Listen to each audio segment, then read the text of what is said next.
아멘. 오늘 아침 하나님의 말씀은 지난 주일에 이어서 디모데후서 4장 14절부터 18절에 있는 말씀을 다시 한번 우리가 잘 보면서 말씀을 드리겠습니다. 디모데후서 4장 14절을 제가 있습니다. 15절을 여러분도 읽으시기 바랍니다. 구리 세공업자 알렉산더가 내게 해를 많이 입혔음에 주께서 그 행한 대로 갚으시리니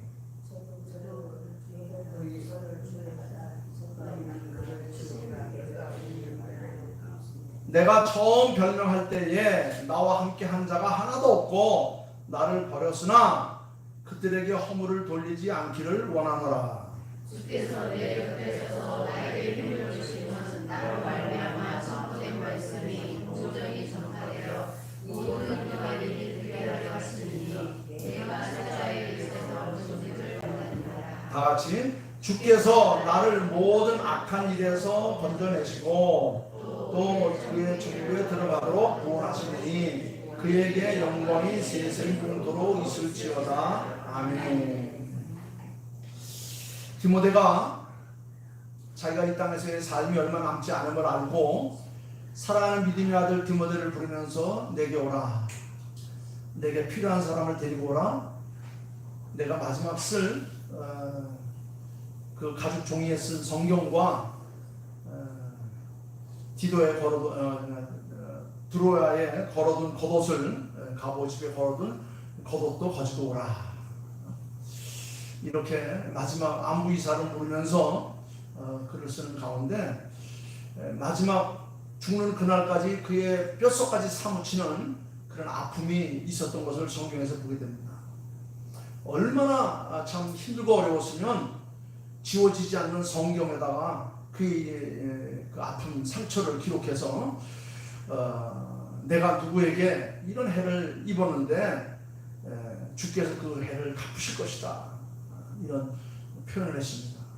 오늘 말씀은 14절을 중심으로 해서 마음의 상처를 입었던 바울의 그 아픔, 그리고 그것을 어떻게 치유했는가, 우리도 이 말씀을 통해서 우리가 세상을 살아가면서 당한 그 상처에 대한 그 치유를 어떻게 하면 좋을까 한번 말씀을 통해서 살펴보려고 합니다. 히브리어로 상처는 산산조각을 내다, 깨뜨리다, 타박상을 입히다, 눌러 부스러다, 낙담시키다, 그런 뜻이 있습니다. 상처를 낸다는 것은 온전치 못하고 모든 것을 다 완전히 산산조각을 내어서 깨뜨려서 완전히 그냥 다 부셔버리는 그런 의미가 담겨져 있습니다. 헬라어로는 이 상처라는 말의 뜻은 모든 것을 방해하다, 해롭게 하다, 온전치 못하게 하다, 이런 뜻이 있답니다. 그래서 이 두 단어를, 이 두 나라의 말의 의미를 우리가 합쳐서 보면 상처를 주는 것은 남을, 즉 상대방을 해롭게 하고 낙심시키고 또 산산조각나게 하고 그런 방해하는 행위, 이런 것을 우리가 생각해 볼 수 있습니다. 그래서 오늘은 상처가 갖는 몇 가지 특징들을 한번 살펴보면서 우리가 이런 상처를 입었을 때 어떻게 치유할 수 있는가 하는 것을 한번 보도록 그렇게 하겠습니다. 자, 상처는 아주 단순한 사건에서부터 시작되어서 큰 사건으로 옮겨간다는 거예요. 제가 한 주 전에 여기 팔뚝에 그 촛불에 잠깐 뒤었어요. 실수를 해가지고 옆에 켜놓은 촛불에다가 설치기만 했는데 얼마나 쓰리고 아픈지, 물집이 생기고 터지고, 이 주변이 막 붓고 정말 한 주간 동안은 난리가 났었어요. 이 무더운 여름 날씨에 물을 많이 내야 되는데 또 상처가 나서 약을 바르면 바르자마자 또 물기가 있어서 또 닦아내야 되고, 그런데 한 2주간 만에 얼마나 약이 좋은지 흔적도 없이 싹 깨끗하게 다 사라졌어요. 이 상처도 아주 단순한 사건, 이것이 큰 상처로 피해갈 수 있다는 겁니다. 우리가 당하는 대부분의 상처들은 지극히 사소한 말 한마디, 사소한 행동에서부터 시작됩니다. 그런데 그 작은 행동과 말이 눈덩이처럼 불어나서 큰 상처가 되고 치유할 수 없을 만큼 그런 엄청난 일로 벌어지는 경우도 있어요. 제가 2014년도에 직장암 수술을 했어요. 직장암 수술하기 전에는 이 항문 주변에 조그마한 상처가 있었는데, 아유, 이 정도면 아무것도 아니지 뭐. 난 여기까지 병원 한 번 안 가고도 건강하게 살았는데, 이러고 자신하고 그냥 내버려뒀어요. 그랬더니 이것이 커져서 염증이 생기고, 그 다음에 또 곪고 치유하고 마지막에 이게 커서 암까지 되는, 정말 지극히 사소한 그 상처 하나가 결국 눈덩이처럼 불어서 치유하기 힘든 만큼의 그런 아픈 그런 상처로 커지게 되는 겁니다. 가장 그 자주 입는 상처가 있죠. 우리가 세상을 사는데 자주 입는 상처가 뭡니까? 저도 우리 집사람하고 약 40여 년 가까이 살아왔는데 수도 없이 부부싸움을 했어요. 그 부부싸움을 한번 예로 들어보겠습니다. 우리 옛 어른들이 그랬어요. 부부싸움이란 뭡니까? 칼로 물베기라고 그랬죠. 칼로 물베기라는 말처럼 심각해도 안 되고 오래가도 안 되는 겁니다. 그래서 해가 지기 전에 서로 다 풀라 그랬어요. 사실 부부싸움의 원인들을 살펴보면 아주 지극히 일상적이고 사사로운 것들이 대부분이었습니다. 제가 이 설교문을 작성을 하면서, 그래, 내가 우리 집사람하고 싸웠던 이유가 우리 국가 민족 문제 때문에 싸운 일은 내가 한 번도 없었어. 국제 UN 평화를 위해서 내가 싸울 일도 한 번도 없었어. 심지어는 남북 문제 갖고도 내가 싸운 일이 없고. 그런데 가만히 보니까 처음부터 끝까지 지금까지 살아오면서 싸웠던 문제들은 지극히 작은 말이나 실수나 조그만한 그런 그 사건 때문에 서로 상처를 주고 상처를 입으면서, 그리고 틱틱거리면서 여기까지 살았던 것 같아요. 그렇습니다. 남을 해롭게 하고 낙심시키고 산산조각이 안 하고 그 방해 행위를 하는 이런 모든 상처들은 전부가 다 아주 단순한 지극히 작은 그런 사소한 말, 행동 하나로부터 시작되어서 크게 되었다는 것, 이것이 상처의 특징이 아닌가 생각합니다. 또한 상처는 아주 가까이 있는 사람에게서부터 받는다는 거예요. 제가 그날 왜 촛불을 켜놨냐면, 이 귀에 이붕이라는 게 있습니다. 귀에다 이렇게 불을 켜놓으면 이제 귀가 아주 굉장히 머리에 맑아지고 귀 속 안에는 이지물들이 파져요. 그걸 귀에서 촛불을 켜놨는데, 이거를 슬쩍 지나다가 그냥 뭐 오래되고 있는 것도 아니라 슬쩍 지났어요. 슬쩍 아주 가까이. 그러다가 여기 댕게 된 겁니다. 그렇습니다. 상처는 멀리 있는 곳에서 받는 게 아니에요. 함께 사는 사람, 늘 만나고 교제하고 접촉하는 사람으로부터 상처를 입게 되는 거예요. 우리 명월에 있는 사람이 저 멀리 부산에 있는 사람이라든가 무슨 저 멀리 일본에 있는 사람, 그런 사람도 상처받는 게 아니에요. 그리고 우리가 국제전화를 통해서 상처 입는 것도 아닙니다. 상처라는 것은 아주 가까이서 늘 살을 부대끼고 사는 만큼 늘 만나고 교제하고 접촉하는 사람들을 통해서 우리가 상처를 입기가 쉬워요. 가장 상처를 많이 입는 사람은 누굽니까? 남편이 아내에게, 또 아내가 남편에게, 형제가 형제에게, 친구가 친구에게 주는 경우들이 가장 많아요. 여러분, 전혀 모르는 사람이 길을 지나다가 무심코 던진 말 한마디 때문에 상처 입는 경우는 극히 없습니다. 그러나 늘 만나던 사람, 함께 사는 사람들이 던지는 말 한마디에 큰 상처가 되어서 푹 쓰러질 때가 있습니다. 일어나지도 못할 만큼 그렇게 큰 아픔을 당할 때도 있어요. 뿐만 아니라 상처는 가만 놔두면 놔둘수록 점점 더 커진다는 것. 상처를 치료하면 금방 아물고 회복되지만, 방치하면, 건드리면, 그대로 놔두면 점점 커져서 생명의 위협까지 갖게 돼요. 요거 단 다음에 저희 집에 화상연고 아주 좋은 게 하나 있더라고요. 유치원에서 쓰던 거였던 것 같아요. 그래서 그게 있어가지고 그거를 발랐어요. 꽤 한 10몇 년도 더 된 거예요. 그래서 발랐더니 거짓말같이 났어요. 얼마나 약이 좋은지 흉터도 없어요 지금. 그런데 이 항문의 암은 제가 그냥 놔뒀더니 이것이 한 달, 두 달, 1년, 2년, 결국 몇 년 만에 결국 암이 돼가지고 큰 병원에 가서 대수술을 받아야 되는 이런 일들이 있었습니다. 그렇습니다. 상처는 빨리 치료하면 암으로 회복됩니다. 방치하면, 건드리면, 그대로 놔두면 점점 커져서 생명의 위험까지도 가져오는 거예요. 제가 주보 뒤에다가 글을 썼어요. 어떤 여자가 아침에 세수하고 얼굴을 만지고 있었습니다. 한참 만지다 보니까 얼굴 한 구석에 여드름이 있어서 여드름을 두 손으로 꾹 눌렀어요. 그런데 찌기가 나오지 않고 피 섞인 고름이 약간 나왔습니다. 그냥 손으로 쓱 문지르고 거기다가 기초 화장을 하고 외출을 했습니다. 오후가 되자 얼굴 그 자리가 가볍고 아팠습니다. 오후에 돌아와서 보니까 그 자리가 약간 붉게 부어 있었고 염증이 나기 시작했습니다. 그는 아무 생각 없이 두 손으로 꾹 눌러 짜버리고 손가락으로 문질렀습니다. 그날 밤부터 문제가 생겼어요. 얼굴에 열이 오르고 부어올랐습니다. 왜 그렇습니까? 더러운 손으로 그냥 꾹 짰기 때문에 그래요. 여러분, 상처의 특징이 뭔지 아십니까? 상처의 특징은 건드리고 자극하면 눈덩이처럼 점점 더 벌어진다는 거예요. 그럴 때는 빨리 그 상처를 치유할 수 있는 사람한테 가서 치유해야 돼요.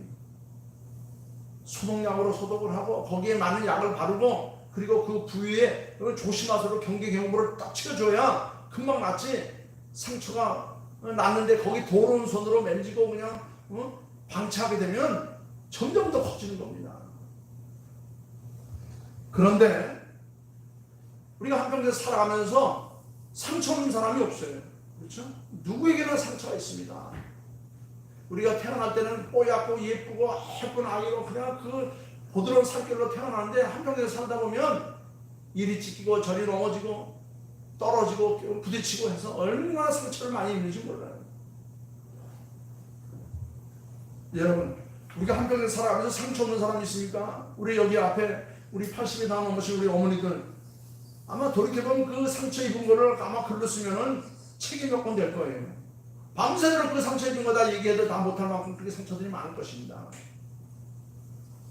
다만 그 상처들을 그때그때 치유하고 떨쳐버리고 지우려고 노력하며 살아왔기 때문에 오늘 이 자리에서 그나마 건강한 모습으로 살아갈 수 있는 겁니다. 여러분, 중요한 것은 우리가 살아가면서 어떤 상처를 받았느냐 보다 더 중요한 것이 있습니다. 그건 뭐냐면 그 받은 상처를 어떻게 치유하며 살았느냐가 더 중요한 거예요. 받은 상처를 어떻게 치유한 겁니다. 여러분, 우리가 세상을 살아가면 유혹은 누구나 어디서나 언제나 있어요. 마찬가지로 상처도 언제나 누구에게나 어디에서나 일어나는 겁니다. 그렇게 그냥 죽고 못 살던 그냥 부부도 늘 상처투성이로 살지 않습니까? 부모도 자식도 마찬가지입니다. 여러분, 여기는 목사라고 상처 없겠어요?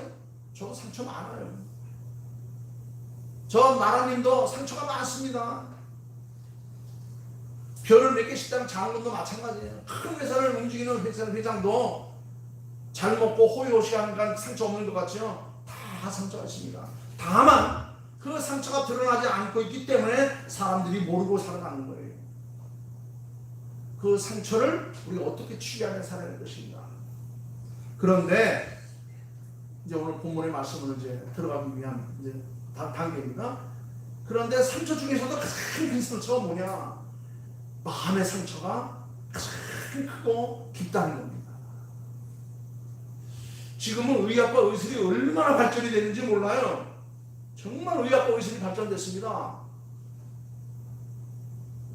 인류의 역사가 시작될 당시에는요, 치유의 방법이 없어요. 옛날에는 부족 사회였죠. 집안에 누가 아프거나 동네 누가 아프면 그 아픈 거를 끌어안고 누구한테 찾아갑니까? 그 마을의 최고 촌장한테 찾아갑니다. 시족장한테 찾아갑니다. 그 아이를 끌고 가가지고 우리 아이가 아픕니다. 그러면 그 시족장이 할 수 있는 건 아무것도. 그 사람은 행정권, 사법권, 입법권을 다 가지고 있는 사람이 그 시족장이 아픈 사람은 아이를 끌어안고 할 수 있는 게 뭡니까? 기도하는 것밖에 없어요. 기도하는 겁니다. 기도를 하면 다 끝난 거예요. 더 이상 방법이 없어요. 그 다음에는 무슨 시대입니까? 그 다음에는 위대한 스승들이 태어났어요. 지금부터 4,000년 전부터 2,000년 사이에 위대한 스승들이 태어나서 우리들에게 가르침을 줍니다. 어리석은 백성들에게 깨우침을 줬어요. 그때 태어난 위대한 스승들이 석가, 맹자, 공자, 소크라테스, 아리스토텔레스 수많은 인류의 스승들이 태어났어요. 그 스승들이 지금까지도 영향을 미치고 있어요. 2000년, 3000년, 4000년 전에 태어난 위대한 스승들이 지금까지 그들이 우리들에게 뭘 줬어요? 믿음을 줬어요. 그 중에서도 인간의 몸을 이 땅에 입고 이 땅에 오신 최고의 스승인 예수님께서 내가 믿는 자는 네 믿음대로 될 것이다. 그래서 우리는 믿음으로 낳는 세대를 살았어요. 초창에는 기도, 두 번째는 믿음, 그 다음에 세 번째는 인간들도 깨우치고 가르침마다 깨우치며 지혜가 생겨서 민간요법의 시대가 생깁니다. 벌에 쓰이니까 된장을 바르면 낫더라. 여기 상처가 나니까 오징어 갑옷 오징어 뼈를 갈아서 바르니까 낫더라. 요새 우리 집사람은요 뒷거대 가면요 뭐 이렇게 많이 갖다 해놨는지 몰라요. 다 민간요법이에요. 뭐가 나쁠 때는 은행잎을 끓여 마시고 여기도 은행 해다가 이렇게 해놨어요. 옛날에는 달콤한 꿀을 갖다 줘. 요새 꿀을 안 주고 맨날 씁쓸한 은행잎만 갖다 줘. 그거 어디서 배워왔는지. 우리가 살아가면서 민간요법의 시대가 되었어요. 그냥 귀들이 그냥 거기만 발달해가지고 조금만 뭐 아프면 항암 잡으면 상암버섯 끓여 먹어야 되고. 제가 이러다 말할 수 없을 만큼 얼마나 많은 민간요법도 생긴지 모릅니다. 물론 시족장의 기도도 필요합니다. 자신의 믿음도 필요합니다. 그리고 거기에다가 민간요법도 필요합니다. 그 다음에는 무슨 시대가 왔어요? 화학의 시대가 왔습니다. 화학의 시대. 민간요법 시대에 그걸 다 그냥 갖고 다니면 힘들잖아요. 그거를 다 어떻게 해요? 축소하고 간단하게 만들어요. 그게 핵심이 뭐냐면 알약이에요. 알약. 약이 모든 걸 다 해결하는 겁니다. 약 하나를 먹으면 지금 다 알아요. 안 나는 게 어디 있습니까? 저도 오늘 아침에 혈압약, 그 다음에 또 고혈압약, 거기다가 또 영양제 기본으로 3개를 늘 먹어요. 약의 시대. 그 다음에 무슨 시대가 왔습니까? 지금은요 수술의 시대예요. 30년 전에 제가 암 걸렸으면 다 갔을 겁니다. 그런데 지금 다 상처 나면요 마취시켜놓고 갈라놓고 다 썩은 부분 잘라내고 다시 입고 지지고 먹고 해가지고 다 회복시켜놔요. 못 고치는 병이 없습니다. 2014년 제가 아산병원에 갔을 때 하루에 300명씩 암 환자가 온답니다. 일주일이면 2,000명이에요. 우리나라에 5대 암병원이 있는데 그 암병원이면 하루에 10,000명씩 아닙니까? 일주일이면. 그런데 지금 다 고쳐요. 못 고치는 병이 없습니다. 그런데 이제 다음 세대는요 무슨 시대가 옵니까? 광선의 시대가 옵니다. 의사와 약이 필요 없는 시대. 치료의 광선. 이따가도 말씀드리겠지만 말라기서 4장 2절 말씀 보니까 치료하는 광선을 비추리니 그냥 기계 앞에만 딱 서면요 거기서 기계에서 각종 또 방사선들이 나와가지고 아픈 부분만 정확하게 찍어서 그 부분을 수술하고 생각나는 그런 시대가 옵니다. 치료하는 광선의 시대. 그러면 어떻게 됩니까? 인간의 수명은 자꾸 늘어요. 인류 역사가 시작될 당시 요새 그 교육방송에서 방송한 거 보니까 인간의 수명도 옛날에 짐승들과 같았답니다. 15한 5, 6년. 그런데 수명이 자꾸 늘었어요. 우리가 해방될 당시만 해도 43세였습니다. 일제시대 때 30세였습니다. 물론 간혹 7, 80세까지 사는 사람들 있어요. 지금은 평균 연령이 80이 넘었습니다. 지금 100세까지 100세 시대 아닙니까? 다음 시대는요 120년, 150년까지 살 수 있어요. 그 외의 얘기도 많이 있지만 거기까지만 하겠습니다. 이렇습니다. 지금 성형수술의 발달로 의학과 과학의 발달로 요법의 발달로 신체 각 부위의 성형은 물론 흉터 역시 감쪽같이 없애는 의술이 각광을 받고 있어요. 아마 암수술 받고 3년 만에 또 내가 각감성 선화 낭종이라고 하는 게 생겨서 이게 목을 땄어요. 여기 흉주가 한 3cm 정도 났었는데 거기서 약을 주더라고요. 바르라고 매일마다. 그걸 발랐더니요 갑자기 흉터마저 없어졌어요.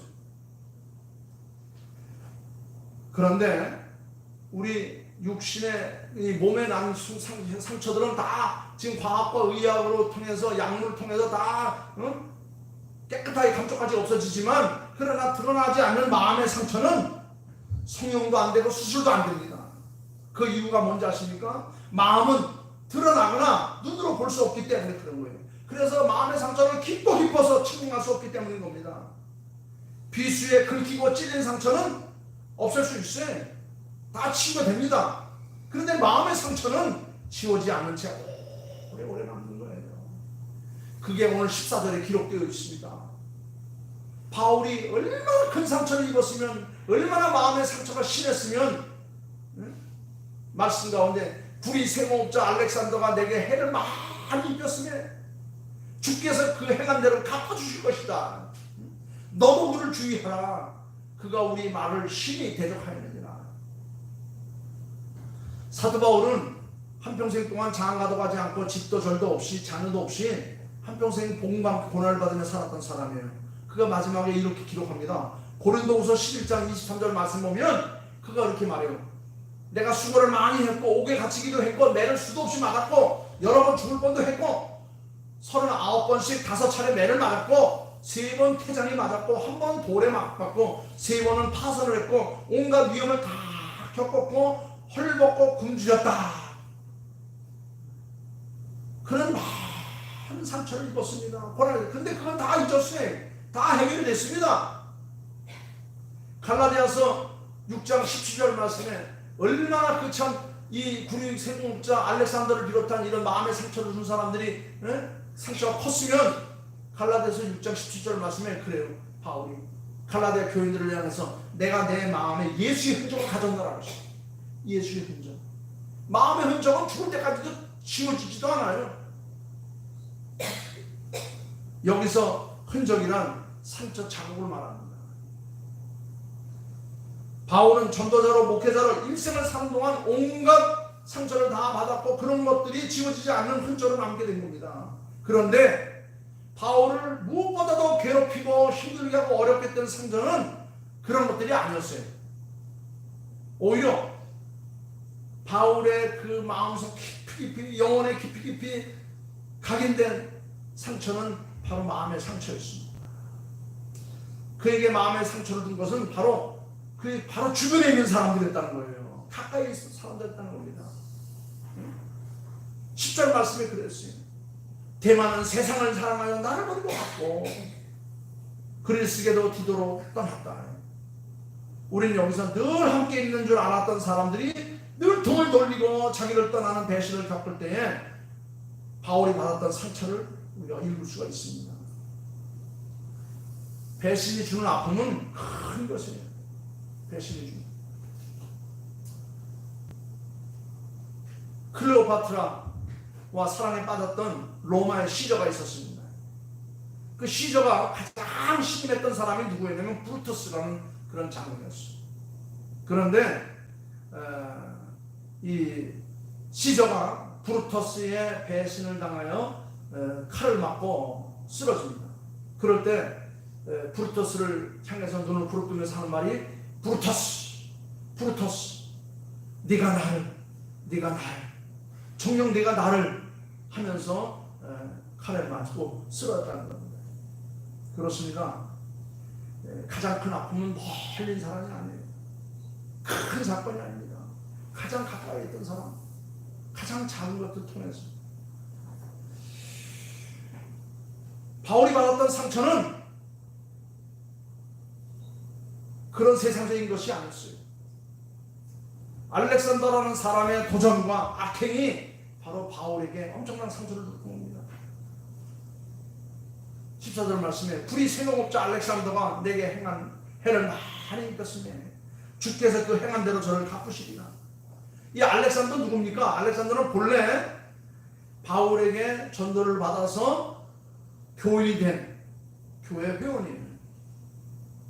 오늘날은 아마 집사 정도 됐겠죠. 알렉산더는 구리 세공업자로서 교인이 돼서 교회를 잘 섬기던 사람이었는데 교회 안에서 말씀을 일으켰던 탓에 아마 제명을 당했던 모양이에요. 10절을 말씀 보니까 뭐라고 말합니까? 디모데야 너도 그를 주의하라. 저가 우리 말을 심히 대적하였느니라.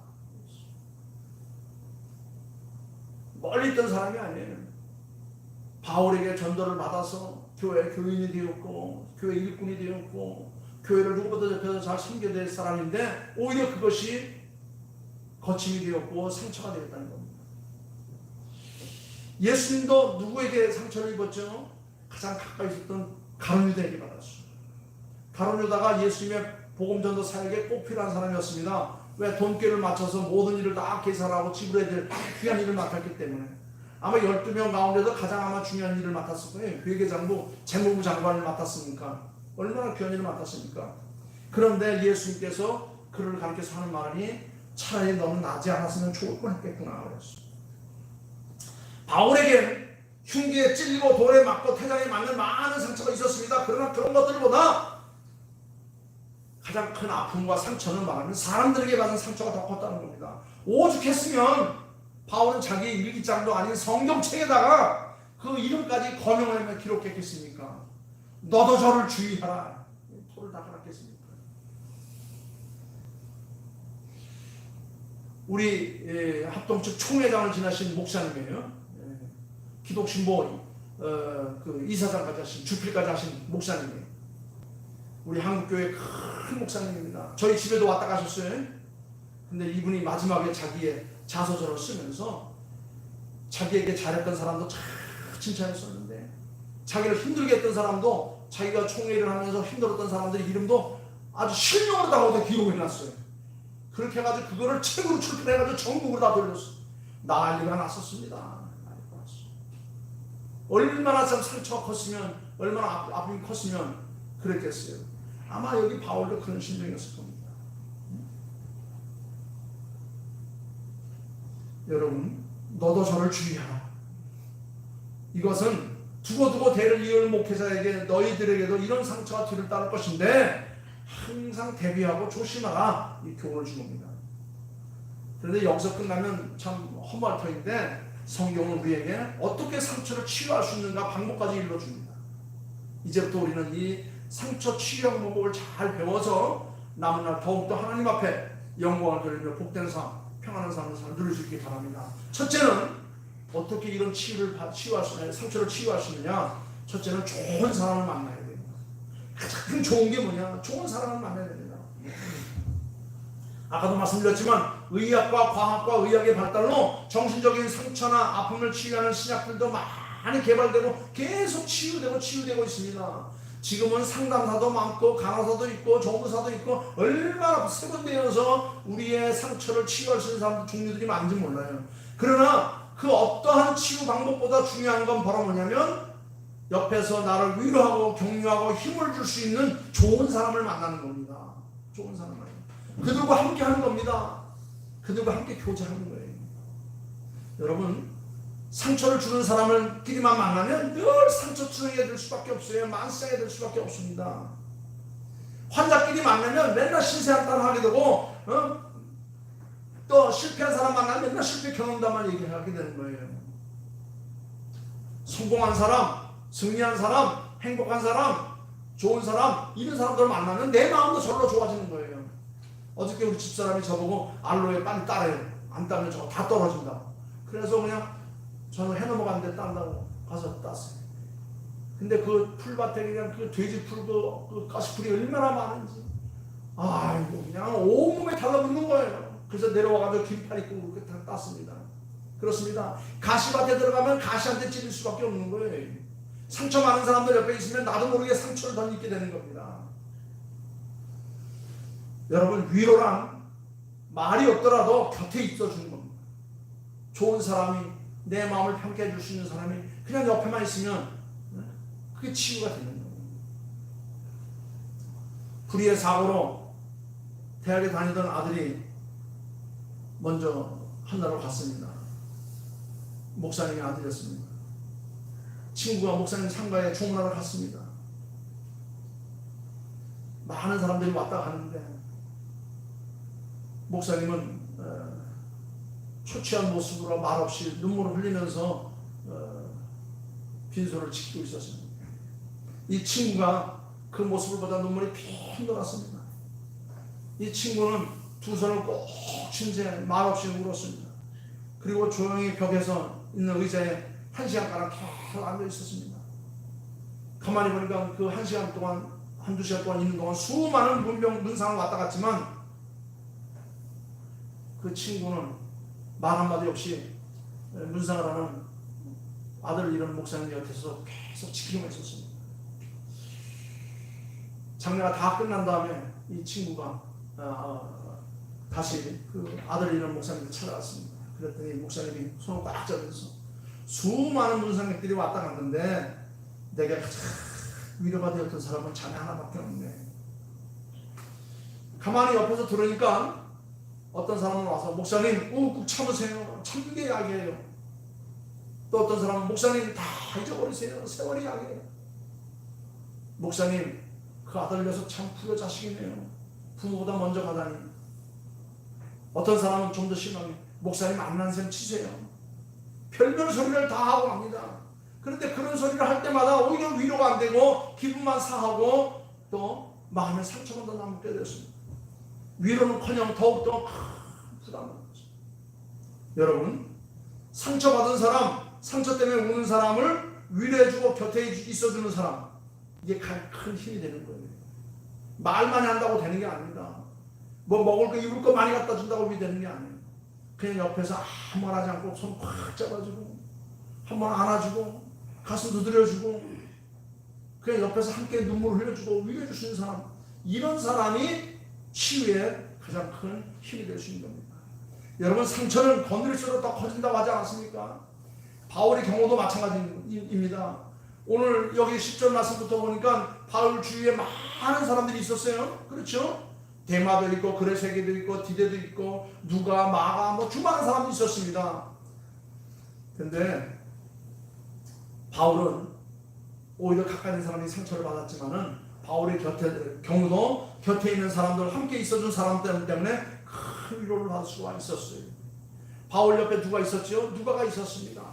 바울 옆에 누가 있었습니까? 디모데가 있었습니다. 그런 사람들이 바울의 큰 위로가 된 거예요. 그 다음에 14절 말씀 보니까 바울이 입은 상처를 치유하는 가장 좋은 방법을 우리에게 일러줍니다. 14절 말씀 보니까 이렇게 말해요. 주께서 그 행한 대로 갚아주시리라. 또 계속 그 밑에서 보면 나타납니다. 상처를 치유받기 위해서는 어떻게 된다고요? 주님만 바라보라. 하나님만 생각하라. 하늘만 바라보라. 괴롭히고 상처 주었던 알렉산더에 대해서 주께서 갚으실 것이니 알렉산더를 대항하지 마라. 그를 탓하지 마라. 그를 거론하지 마라. 주님께 그의 처리를 맡겼습니다. 바울의 신앙은 못된 사람은 하나님께서 다 처리하신다고 믿었어요. 네? 여러분, 우리도 살아가면서 그렇게 하시기 바랍니다. 내가 하려면요, 너만 힘들어져요. 내만 더 상처 입어요. 다 주께 맡기는 겁니다. 다 맡기는 거예요. 17절 말씀 뭐라고 말합니까? 네?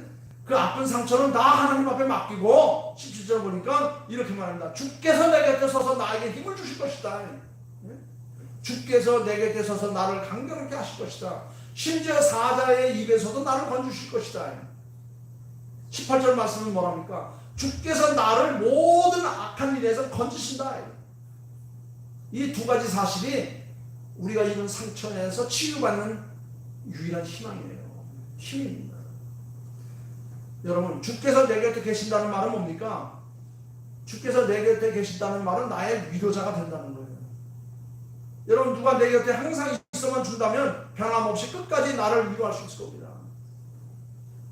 힘들고 어렵고 귀찮고 더럽고 무섭고 떨리는 일 누군가가 대신 해줄 수 있다면 그게 힘드는 거 아니에요? 네? 그게 힘드는 거 아닙니까? 주님뿐이에요. 주님. 나에게 힘이 될 수 있는 사람, 내가 힘들고 어렵고 더럽고 치사하고 무섭고 이런 거 대신해 줄 수 있는 사람, 주님뿐입니다. 우리 집에 고양이들이 많잖아요. 아침마다 쥐새끼 잡아다 놔요. 저는 아침에 우리 집사람 기겁하는 소리에 깨요. 5시 반만 되면 우리 집사람 일어나서 뭐 한다고 문 열고 그냥 문 앞에 항상 쥐가 선물을 갖다 놔요. 너무 고맙다고. 우리 주인께서 그냥 먹이 갖다 주니 너무 고맙다고 그냥 그 쥐를 잡아다가 그냥, 그것도 온전히 갖다 놓지는 않아요. 머리 잘라놓고 내장 터트려 놓고 이렇게 해서 먹기 쉽게 다 요리해서 딱 앞에 갖다 놓습니다.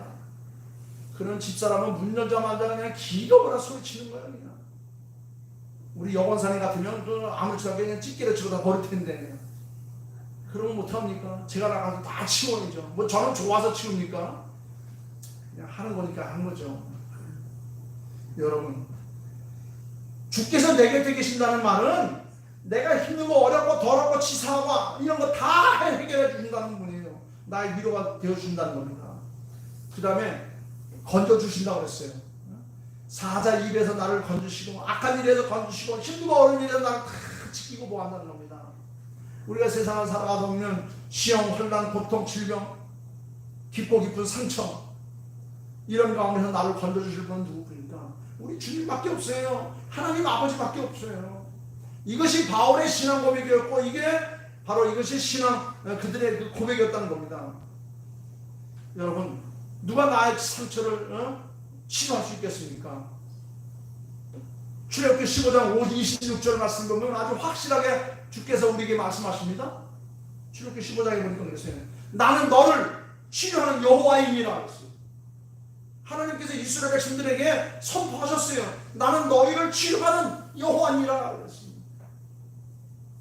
말라기서 4장 2절 말씀에는 내 이름을 경외하는 너희에게는 의로운 해가 떠올라서 치료하는 광선을 말하리라 그랬어요. 아멘 아닙니까? 아멘이에요. 하나님께서 치료하는 광선을 발하여서 나의 상처한 부위를 깨끗하게 치유할 것이다.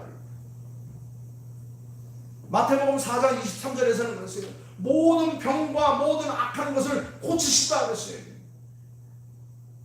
중요한 것은 나의 믿음이에요.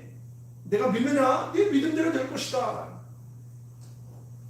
예수 그리스도가 나의 상처와 나의 아픔을 치료하신다. 이게 나의 믿음이고 나의 고백이고 나의 신앙이 되어야 되는 겁니다. 숨길 필요도 없고 주저할 필요도 없어요. 우리 여관사님이 오시다가 여기 밭에 그 마리아 상을 하나 해놓은 걸 보았어요. 이거 저거 다 우상이야. 다 우상이야. 우상입니다. 천주교는 신부에게 고해성사하지 않습니까? 우리는 누구에게 합니까? 우리는 주님께 직접 내 손으로 기도를 하면서 나의 모든 걸 다 털어놓고 기도하는 거예요. 나의 아픈 상처를, 나의 부끄러운 상처를, 나의 수치스러운 상처를 다 주님 앞에 내어놓는 겁니다. 상처는 누구에게나 있습니다. 그 상처를 드러내고 상처를 사람에게 드러내는 것은 쉽지 않습니다. 그러나 주님께 드러내고 치료받는 것은 반드시 필요한 거예요. 제가 평생 우리 집사람 외에한테는 보여주지 않았던 그 수치스러운 부분을 의사에게는 다 내보여줬어요. 치료받는 동안. 그것도 여의사 앞에. 창자가 꼬여가지고 안 나오니까 우리 의사가 장갑을 탁 끼더니 내 항문에서 손가락을 확 집어넣더니 막 쑤시는 거예요. 그러니까 그 막혔던 것이 팍 터져 나오는데 그것이 의사의 얼굴에 오색이 팍 다 쏟아졌어요. 그런데도 끔찍 안 하고 의사는 나를 살려내더라고요. 그 사람 보면 내가 부끄러운 게 뭐가 있습니까? 목사님 벌리세요. 올라가서 침대에 누워가지고 죽은 짐승만이 탁 엎드려 있었습니다. 다 드러내야 되는 거예요. 나의 더러운 상처, 나의 아픈 상처, 나의 부끄러운 상처, 수치스러운 것을 다 드러내야 되는 겁니다. 의사에게 내 몸을 드러내고 치료받을 수 있는 것처럼 나를 치료하실 주님께 온전히 믿고 맡기고 다 드러내야 되는 겁니다. 부끄러운 게 어딨습니까? 수치스러운 게 어딨습니까? 망신스러운 게 어딨습니까? 상한 마음, 상한 감정을 주님께 다 내어놓을 때 고침을 받을 수가 있는 거예요. 고침을 받으니까 또 이렇게 건강하게 잘났다고 또 펄펄대고 또 살아가는 거 아닙니까? 그렇습니다. 여러분, 상처를 오래 간직하면 중병이 되어요. 빨리빨리 치유받아야 됩니다. 그래서 우리는 주님 예배가 얼마나 중요한 시간인지 몰라요. 하나님께서 예배한 자를 찾으신다는 말은 뭡니까? 우리를 치유하시고 복주시고 강건케 하시고 남은 날 더욱더 힘있게 하시기 위해서 내가 너희를 부른다 그랬어요. 의사가요 계속 저희 회진 날짜를 정해서 저희 통보해 줍니다. 오라고요. 오라고. 근데 오라는데 내가 안 가지요. 그러면 상처가 더 큽니다. 오라고 할 때 빨리 가서 수치스러운 부분 다 드러내고 의사가 시키는 대로 해야 되는 겁니다. 약 먹으면 약 먹고 먹지 말으면 먹지 말고 앉으면 앉고 일어서면 일어서라고 그래야 돼. 그러니까 그대로 했더니 건강하게 살아가는 거 아닙니까? 마찬가지예요. 상한 마음과 심정을 가지고 주 앞에 다 나와서 다 토해야 되는 겁니다. 주일날 주예전에 올라올 때 신령과 진정으로 우리의 중심을 다한 정성스러운 예물을 주 앞에 드리면서 주여 나의 상한 심령을 받으시옵소서 드러내고 치유받는 겁니다. 하나님께서 찾으시는 자는 예배하는 자를 찾으신다고 그랬어요. 왜 예배하는 자를 찾으십니까? 치유하시고 복 주시고 더욱더 하나님 앞에 영광된 삶을 살려고 우리를 부르시는 거예요. 말씀을 했습니다. 우리는 살아가면서 다른 사람에게 상처를 줘서는 안 됩니다. 오히려 상처를 덮어주고 싸매주고 옆에서 손을 붙들어주고 위로해 주는 사람. 제가 이 시간에 말은 안 하지만 우리 교인들 가운데서 참 서로 위로하며 서로 붙들어주고 사는 얼마나 아름다운 모습인지 몰라요. 너무나도 고맙고 감사한 그런 일들이 우리 주변에서 벌어질 때 볼 때 아 그래 저런 위로자 저런 멘토 저런 사람들이 많아야 되겠다. 그것이 상처를 덮어주고 싸매주고 위로해주고 옆에서 손잡아주는 거 안아주는 거 이것이 바로 예수의 마음이고 예수의 정신이고 예수님께서 우리에게 보여주신 섬김의 삶이에요. 우리 주님은 상처 입은 마리아 여인의 사마리아 여인의 상처도 치유해 주었습니다. 가나마다 붙잡힌 여인의 상처도 덮어주시고 싸매 주셨습니다. 우리는 그런 주님을 나의 영혼의 의사로 영혼의 친구로 영혼의 귀한 구원자로 섬긴다는 것이 얼마나 복된지 몰라요. 우리 남은 날 더욱더 열심히 주의 곁에 서서 나의 상처를 다 주님 앞에 내놓고 치유받고 건강한 삶을 살 수 있기를 주 이름으로 축원합니다. 불의 생업자 알렉산더가 내게 해를 많이 입혔으며 주께서 그 행한 대로 갚으시리라. 이건 소극적인 방법이에요. 너도 주의하라. 그가 우리 말을 심히 대적하게 되리라. 정말 중요한 것은 17절 18절 말씀. 주께서 내 곁에 서서 나에게 힘을 주실 것이다. 주께서 나를 모든 악에서 건져내시고 또한 그의 천국에 들어가도록 구원하실 것이다. 이 믿음을 가지고 우리가 남은 날 상처를 치유받으며 살아가는 저와 여러분들 될 수 있기를 주님의 이름으로 축원합니다. 기도하겠습니다. 아버지 하나님 감사와 찬양과 영광을 돌립니다. 오늘은 한평생 동안 목회 사역을 하면서 입었던 참 상처를 치유하는 이 바울의 모습을 우리가 한번 생각해 보았습니다. 바울의 상처가 얼마나 컸으면은 아버지께서 성경에까지 그 이름이 기록되었고 그래서 많은 사람들에게 주의를 주며 너도 그를 조심하라고 말했습니다. 그러면서 적극적으로 상처를 치유하시는 방법은 주께서 내 곁에 서서 나를 위로하심을 잊지 말고 주께서 나를 모든 악에서 건지심을 깨닫고 천국에 들어가도록 오직 하나님의 나라와 교회를 위해 힘써 일하라고 말씀하였습니다. 주신 말씀을 완전히 간직하며 많은 사람들에게 상처가 아니라 위로를 줄 수 있으며 치유할 수 있으며 그들을 도울 수 있는 거룩한 주의 백성들로 살아가게 도와주셨소서. 감사하며 거룩하옵신 예수의 이름으로 기도하옵나이다. 아멘. 아멘.